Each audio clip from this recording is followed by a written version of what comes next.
Okay, just putting the final touches on this scene that I just stamped. I have a pre-folded card, and I'm just doing a very simple mounting of this. I don't even have a kind of a mat around it like I usually do. This is a very dark scene, kind of a little bit of, I don't know, not humor, but I have this Octopus stamp kind of used in this otherwise calm, serene scene, tropical scene, kind of coming upon that little canoeist there. They're just mounted on this cardstock with some photo stickers sometimes I take, and in dark cardstock, if it's, I might add a few more of these little details of stars if it's a starry night type of scene.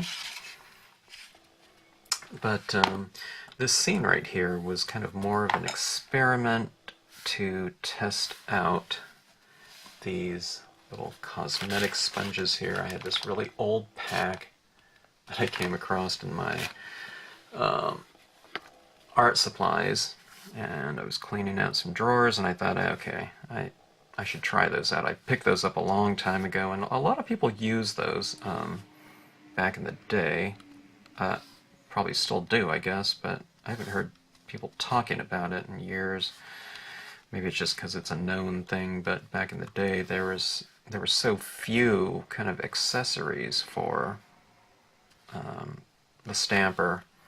So I use a lot of the stylus tools, as you know, on these cards and in this technique right here, but tested out these sponges and I thought it worked pretty good. I don't have any kind of harsh edges showing in here. It's a little bit different because I have to squeeze this, with a couple fingers, and I'm just dabbing forever, where on this one right here I just kind of, use it like this. But I would say these are an excellent alternative, or, could be your main application tool should you choose to use them, but these should be readily available at any, I don't know what, department store, not department store, but I don't know, just a general store chain or whatever out there, if you can't get something like these, okay? So, anyway, fun little scene, and if you choose to watch it, I hope you enjoy it. It's really simple background with just some what I call silhouetting of the objects stamped directly on the top of it with dark inks. Palm Cove, the Octopus, and the palm fronds and solo canoeist. A couple little things I did other in addition to these pebbles, these tiny rock stamped in the water in lighter tones, so they kind of recede, hopefully visually, under the surface of the water, so it gives the water a little bit of depth. So anyways, a fun little scene to do, and once again, thanks for tuning into Stampscaping 101. Okay, let's have some fun here. I was going through my things and kind of organizing some of my boxes recently and studio area, and I came across these makeup wedges, and you can see these haven't been opened, and this is a really old pack, but a lot of people used to use these sponges for their ink application purposes, and they're very inexpensive and they're very accessible, and I thought I would try these out today. Not everyone has access to all of the tools that I tend to use on these videos, but you don't always need the exact thing that's being used. I always say these videos are just about, more so for the concept than the actual media. There's some media that absolutely work better than others. I just squeezed out some Adirondack Lights Aqua re-inker fluid into palette here, and I'm going to apply it to this paper. Normally I use a stylus tool, it's very comfortable, whatnot, but let's see how it applies with these sponges here, okay? So I have a good amount in this sponge. Okay. I'm going to do a background first type of scene, okay? Sometimes I stamp up the scenes first, and then, or the imagery first, and then apply the color afterwards. In this one I'm going to be doing a kind of a Palm Cove type of scene, and I was looking at my private collection of stamps. This one's by a Fistful of Stamps. I don't think they're around any longer, but I thought it'd be kind of interesting to do some kind of sea creature, you know, lurking beneath the surface, and we'll see what we come up with using that imagery. Okay, this is glossy cardstock that I'm applying this to. Now, if I have real specific areas to color of a scene, just the very nature of this sponge being very angled with sharp edges, you know, kind of, oh, I don't know, not the word isn't designated, but I'm doing kind of more of a general background with it. I don't know how specific I can get, especially this is the first time that I've ever used one of these, so I wanted to go with something more general than specific. So I can avoid, I don't want to have a lot of hard, you know, edgy type of things like this, okay? Now just a kind of a recap on, or a reminder of these inks right here. These inks are very, I'm talking about the Adirondack lights, they're very thick and they spread very easily. I mean, you can see it, you know, the first few swipes that I did, it was just kind of puddled up on the surface of this glossy cardstock, so I'm really having to allow the ink time to penetrate the surface and to kind of set it up. It's allowing me a lot of time before I spread it out, okay? So I'm not getting a harsh mark like that, like on a matte piece of paper, you know, and it not spreading out because it's absorbed, okay? In a case like this one, thick inks, coated glossy paper, it really allows you to spread it around. This is a glossy cardstock, not a photo paper. Okay, that's the first color. Let's move on to a darker tone. I want this scene to be really murky, so I think I might skip this kind of brighter blue right here and move into a darker blue. This one's a Prussian blue. Tell you what, let's move into more of a navy blue. Let's go out of the pad. Let's keep the same applicator. Okay, it's going to have some of the ink from the previous color on there. Sometimes that makes it easier to blend into the previous color. It creates a nice transition. Okay. I have so much of that re-inker fluid that this isn't going on very dark at all, but that's not a bad thing. You tend to have more control over it that way. Okay, and I'm getting the feel, slowly but surely, in regards to this applicator.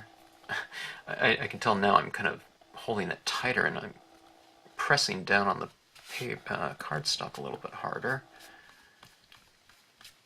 And I find that I'm not getting, you know, real harsh lines anywhere. It seems to be fine as far as an applicator. I thought I'd be getting kind of like a lot of squares, but it's all due to the that initial, you know, base layer. It's on there so thick. It makes all the other colors very, kind of spreadable in terms of the ease of application. Okay, now Prussian Blue, I knew it was a really dark blue, that's why I kind of used that other color first, but it comes to show you just how dark that can be. You know, they don't look that much darker in terms of the,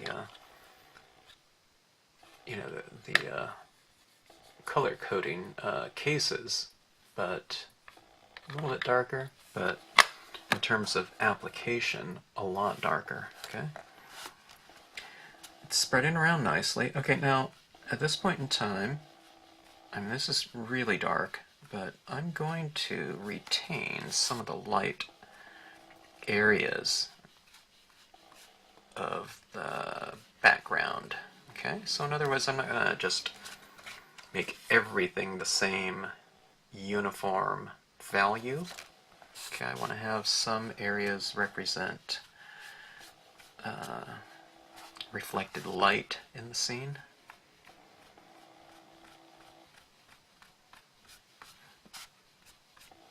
Okay, now part of this video is about these cosmetic sponges. Now, like I said, I haven't used this in real specific areas yet, so I'll see how it works with that. And again, I mean, this is my first scene that I've ever... I don't remember using these before. I used to use the tonal applicator more. But, I don't know, I'm finding these sponges are fine. I think as long as you have that nice base coat, you know, because I am getting some harsh edges, you know, occasionally, but that thick base layer of thick ink, spreadable ink, it's really giving me time to kind of manipulate this. I am starting to see a little flakes of the foam as it hits the edge of the card. It's probably tearing off a little bit, so you know, remains to be seen. You know, how long these last, but I have no idea how much these cost, but I would imagine the packs are, you know, fairly inexpensive, and just right now, as far as things go, I think it'd be a good alternative for you. And certainly as backup applicators, at least, at bare minimum. At first it was kind of weird, kind of using, you know, a new tool, especially the feel of it, the give. But now I'm finding that if you squeeze it like this, I think some people used to put this on like the, what do you call those, alligator clips like that, or something on a wand, but it wouldn't give me enough. I need more pressure behind it, so I'm finding that if I squeeze it this way, not this way, but the thick way, that feels, you know, pretty decent as far as kind of a grip or hold for the, I don't know, intended application. Okay.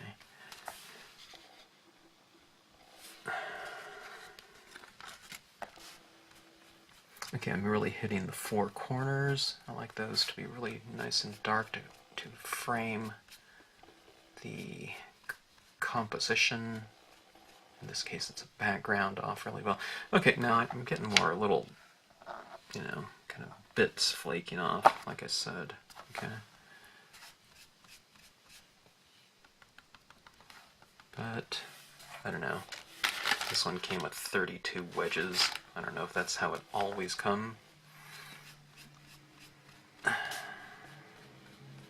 Or if they're just kind of loose in a bag, maybe.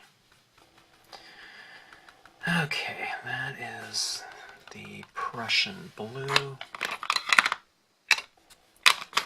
Now, that's kind of bright and I don't know, kind of clean looking in terms of a hue. I think I want to make this a little bit more ominous, okay? This is a bottle green, I'm thinking a bottle green kind of might darken the edges and just give it that kind of perhaps more ominous hue. I don't know. We'll see.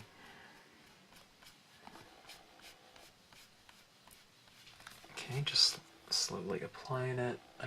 Let's see if... I don't know if the video is picking this up. There's a little bit more warmth here than on the side where I haven't applied it yet. You know, kind of just introducing that. Yeah, here we go. Okay. A little bit more of a tropical feel. Tropical temperature to the hue by bringing that green into it. If it was on that kind of a color wheel, you know, you take that blue and kind of we're moving into the analogous colors in terms of the green here. So every time I re-ink this is a fairly dark color, especially what I'm doing is I'm starting it on the kind of the edge of the page and working my way in, okay? And that way we're going to avoid getting this kind of square shape right in the middle of the lighter area, okay? If we get a square shape on the edge, it's already dark over there, so it's not going to kind of be an obtrusive visual. And after all, this is the background, so we're going to stamp other things over the top of it, so even if you do have some edges, just allow the scene to develop and see if it's really, you know, it stands out in the end. Okay.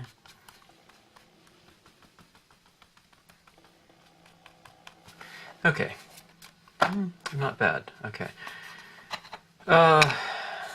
Difference between these sponges and the stylus tools. I've just been doing this now for about, I don't know, what, 10 or 12 minutes or something like that. Just from pinching this all the time, I think it can cause potentially some fatigue, but like I said, this is the first time I've ever done this, and maybe I'm holding it too much. I mean, I don't have a cramp or anything like that, but I'm saying if I did this for, you know, a half hour or something like that, I don't know how I'd feel.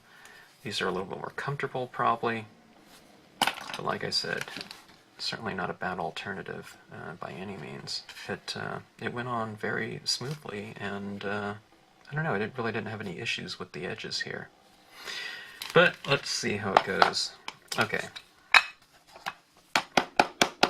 When you're doing these general backgrounds like that, and you're going to stamp kind of a silhouette over the top of it, this one in the form of the Palm Cove, you know, you can have to just make a decision whether, you know, this is top and bottom, or is this top and bottom?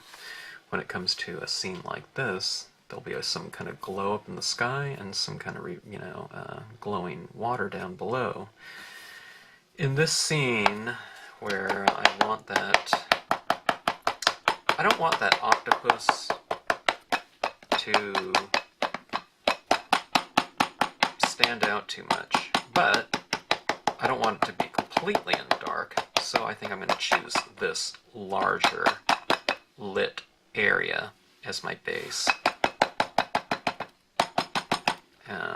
I want my viewer's eye to, you know, to be kind of focused in at the bottom of the scene.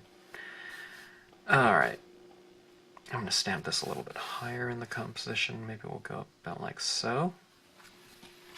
Use plenty of pressure over the whole surface of your stamp, especially when they're large.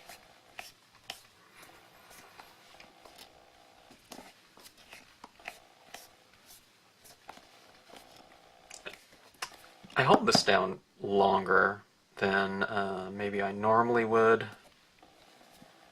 just for the sheer fact that there's a lot of ink already laid down on our card, so while this isn't, you know, moist to the touch, you know, a lot of the pulp of the paper is already kind of saturated, so sometimes it creates a little bit of a surface, not tension, but just a layer of kind of a moist ink. So you have to kind of allow your ink to transfer over the scene a little bit longer. Okay, that is the Palmed Cove. You know what, I stamped it, you know, I thought I was stamping it in black, but that was the bottle green. But I think that looks pretty good, actually. It's dark enough to, you know, recede in the background. And now, when I do use a black ink for my foreground, it should give the illusion of kind of greater depth by reserving the darkest colors, in this case black, for only the foreground. Okay, but let's see. The big choice is, what color am I going to stamp this guy in? I think we'll go with just black, but I don't know, maybe I'll put a base coat of green onto it too.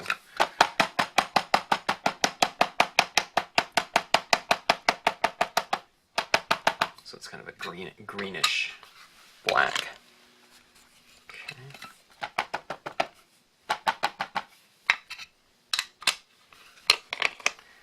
Alright, I'm going to have this guy kind of coming up from the depths into the scene, so I think its head is going to be in this other lit area, so just a little detailing technique. I'm going to wipe off with a dry paper towel some of the ink off of the head of the octopus. Take off a little ink, which means that it'll probably stamp out lighter. And I'm doing that for the lighter area of the background, okay? Where I think its head is going to go. All right.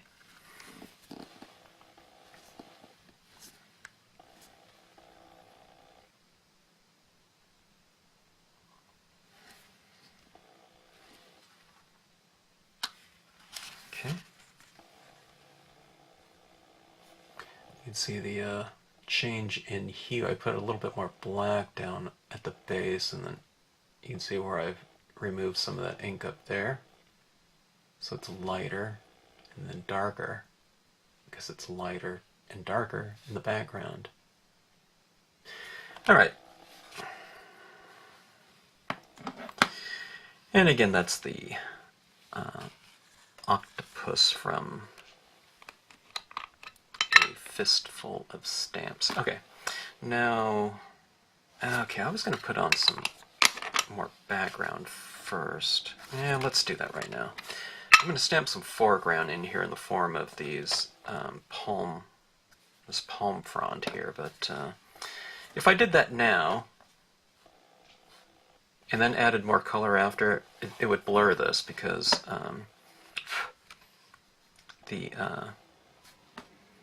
this would be stamped in black in an area that's already has a strong saturation of tone, so I'd have to wait for a while for it to dry. So let's do whatever we're going to do as far as color goes in the background right now. Okay, making the edges a little bit darker. I'm using black now, black dye-based ink.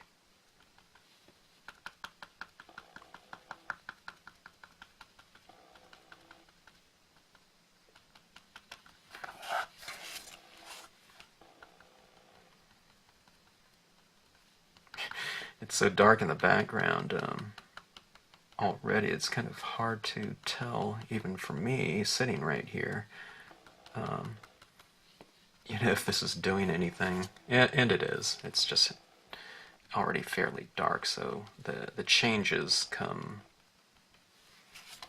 the noticeable changes come slowly. Okay, now at the base of these rocks, right here and here, I'm going to add some shadow just to give the Cove kind of an anchor, a visual anchor in the scene. Otherwise it can potentially look like it's kind of floating sometimes, you know, it's not sitting in the scene, okay? Let's do the same for this other side. Okay. The sponge is working just fine so far, like I said. I wasn't quite sure how it would, how things would look.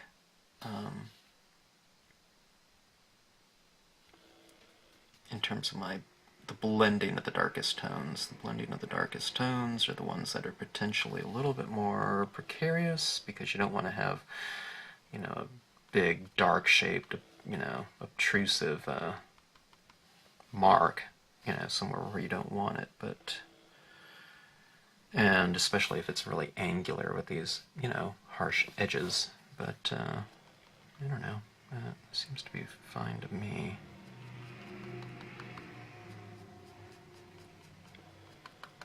Okay. Darkening of the background a little bit. And let's go in the bottom left and right corner.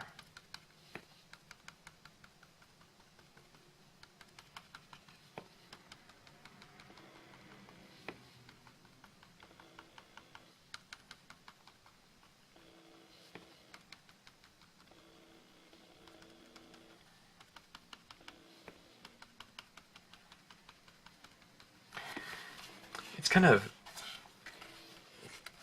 making that really dark area down there at least as dark as the octopus. It's really, the octopus is kind of blending in with the background more, which I want. I want it, you know, this thing to be coming out of the depths.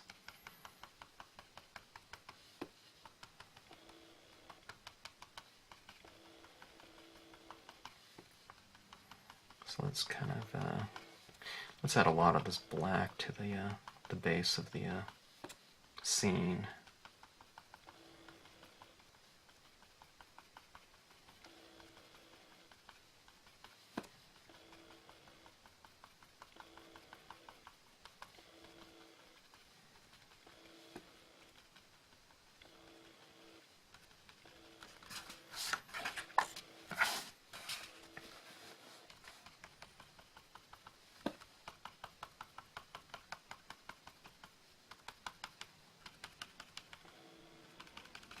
Alright, good enough. Alright, so pretty good tool. And I have 32 of them, so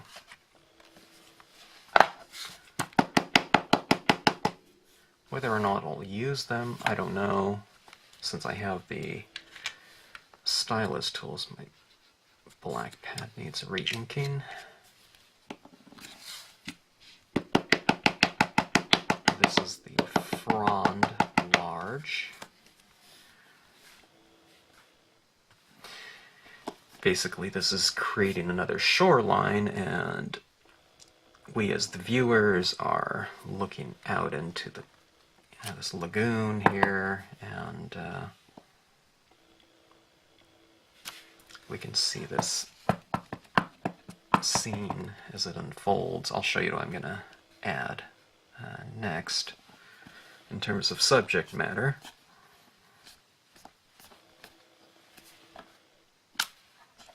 Okay. So we don't know how large that octopus is, but in the spirit of like a 10,000 leagues under the sea type of thing, we'll make it larger in terms of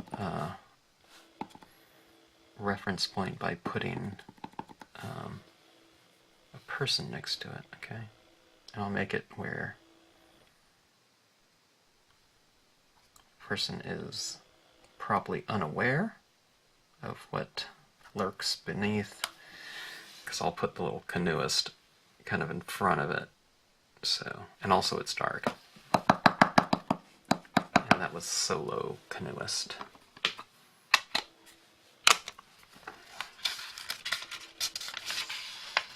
All right, so far so good in terms of. I'm pleased with the makeup sponges. Maybe people are already using them, but that makes for a pretty decent alternative to some other applicators out there. Okay, now let's add a little bit of highlighting to some of these rocks to begin with. Okay, I'm putting some highlights down on the top side of the rocks and probably the top side of some other objects in there. Okay, all right, let's see how close I can get here.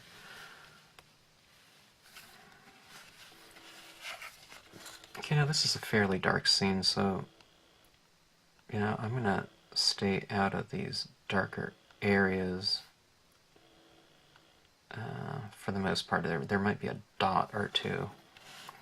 Fairly dark rocks there, lighter rocks up here. You can put, kind of a stronger highlight, meaning more white gel pen ink up on those ones,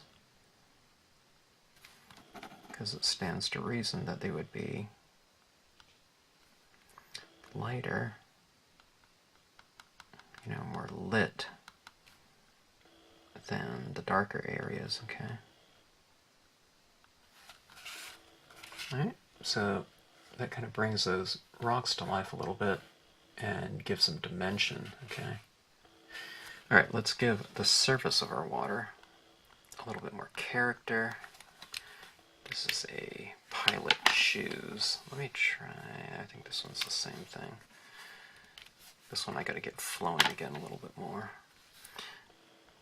Okay, there we go. Alright, starting in my lighter areas, I can start a line of highlights and kind of peter it off a little bit into the surrounding area, some more space over there.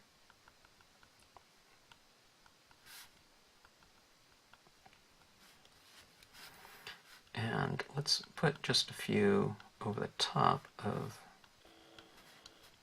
the octopus so that, it gives the illusion that the octopus is underwater. Okay, so meaning there's some ripples on the top of the water.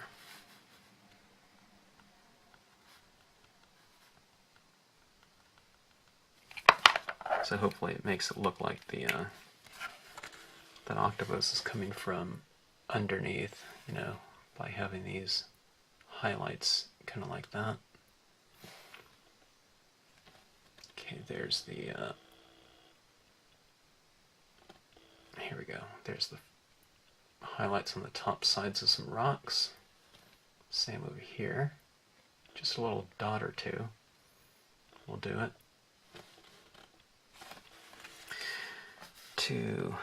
We know this, I guess we know this is night, but we can put a few little stars up here.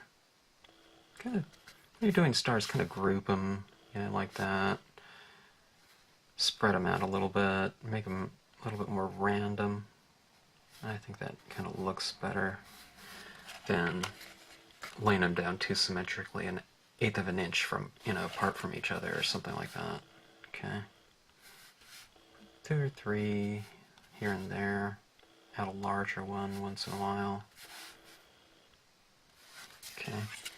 Now I kind of reiterate the same thing. Not that these are stars in the water, but it could be just some form of specular light. Not spectacular, specular light. Okay, it's a light that's brighter than white. It's usually some reflection of a highlight or a sparkle in the water or any other type of object. And if you want to, we can kind of put a few little highlights on something in the foreground just to bring it out from the background a touch. Okay, This is very dark down here, so you don't want to put too many highlights. Okay.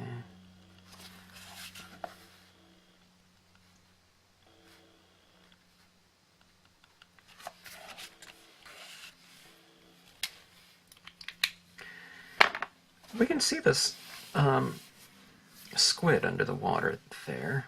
I was wondering if maybe the scene could use a little bit more texture, perhaps.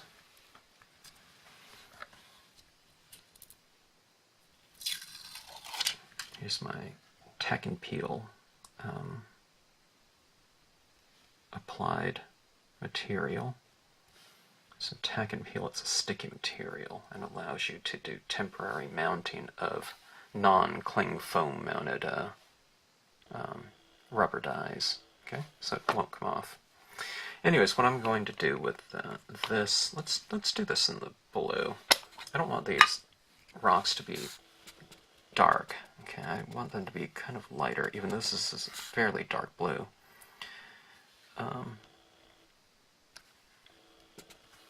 Just adding some texture into the water. Stands out a little bit more now, but when it dries it should dull a little bit in value. Okay, so this is just giving a little bit more texture to the water as well. Okay.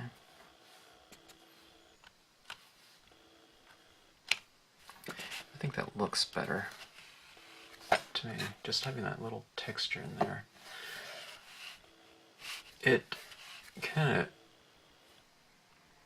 changes the textural composition. The texture from up here in the distance and to the foreground was basically the same. So let's add these, little rocks or whatever to the foreground, and let's just leave that as is in the background, so you have a lot more texture, and then when it goes in the distance we can't really see that texture as much. Okay, that was the blue tone. Let's add a couple in the darker areas. Let's try that in Prussian blue, or you can try it in black as well. Black would look probably pretty good too. Okay.